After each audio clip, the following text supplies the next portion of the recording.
Assalamualaikum warahmatullahi wabarakatuh. Untuk selanjutnya, yang kedua, teori asam basa menurut Bronsted dan Lowry. Kalau yang pertama, bisa dilihat di video sebelumnya. Nah, untuk yang pertama, menurut Arrhenius bahwa asam itu spesies yang melepaskan ion H+ jika dilarutkan ke dalam air. Kemudian kalau basa melepaskan ion OH- jika dilarutkan ke dalam air. Nah, kalau asam menurut Bronsted dan Lowry di sini spesies ya, spesies atau zat yang memberikan. Nah, yang memberikan proton atau istilahnya donor proton. Nah, proton di sini yang dimaksud adalah sebagai apa? H+ ya. Proton yang dimaksud di sini adalah H+, oke ya. Yang dimaksudnya adalah H+.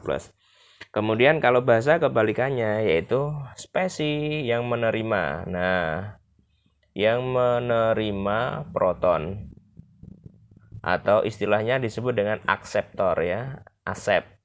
Akseptor proton. Jadi yang menerima apa? Yang menerima H+. Oke, kalau basa menerima H+, kalau asam mendonorkan H+.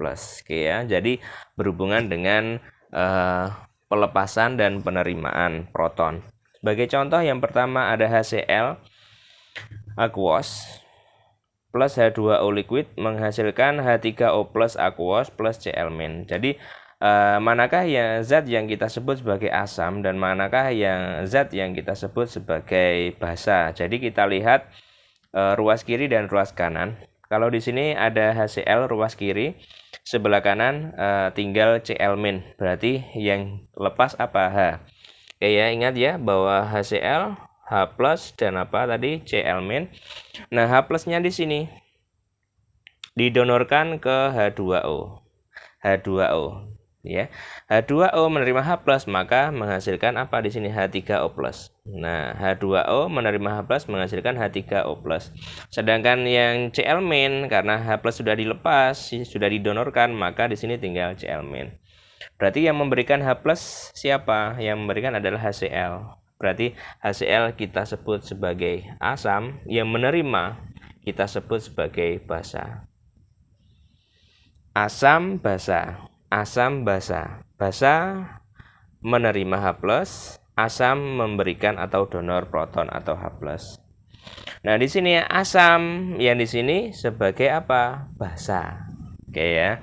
Maka yang di sini kita sebut sebagai basa konjugasi. Kalau di sini H2O sebagai basa, maka di sini disebut sebagai asam konjugasi. Menerima H+, yang di sini kehilangan H+. Ya, jadi pasangan asam basa konjugasi adalah HCl berpasangan dengan Cl-, H2O berpasangan dengan H3O+. Selanjutnya H2O NH3. Nah, kita lihat ruas kiri H2O, yang sebelah kanan OH-. Nah, di sini berarti H+ ada OH-. H+ disumbangkan ke NH3. NH3 maka menjadi NH4+ karena menerima H+. Yang di sini tinggal apa? OH-. Yang memberikan siapa? Yang memberikan adalah H2O. Berarti ini sebagai apa? Asam. Yang di sini sebagai basa. Oke ya. Yang di sini sebagai asam konjugasi, yang di sini sebagai basa konjugasi. Oke, yang memberikan. Kemudian HSO4- CO3 2-. H hilang. Oh, hilang. Berarti yang ini mengion menjadi apa? H+ dan SO4 2-. H+ disumbangkan ke CO3 2-, maka menjadi HCO3-. Nah, menjadi HCO3-. Berarti yang menyumbangkan ini sebagai apa? Asam. Yang di sini sebagai apa? Basa. Yang ini karena kehilangan maka disebut sebagai basa konjugasi. Yang ini disebut sebagai asam konjugasi. Loh, Pak, di sini H2O sifatnya asam. Yang di sini H2O sifatnya basa. Nah, itulah yang disebut sebagai apa? Amfoter atau amfiprotik. Nah, artinya apa? Zat yang dapat bersifat sebagai asam dapat pula bersifat sebagai basa, yaitu amfoter atau amfiprotik. Oke, demikian untuk teori asam basa menurut Bronsted dan Lowry. Untuk selanjutnya kita bahas di video selanjutnya. Terima kasih. See you. Assalamualaikum warahmatullahi wabarakatuh.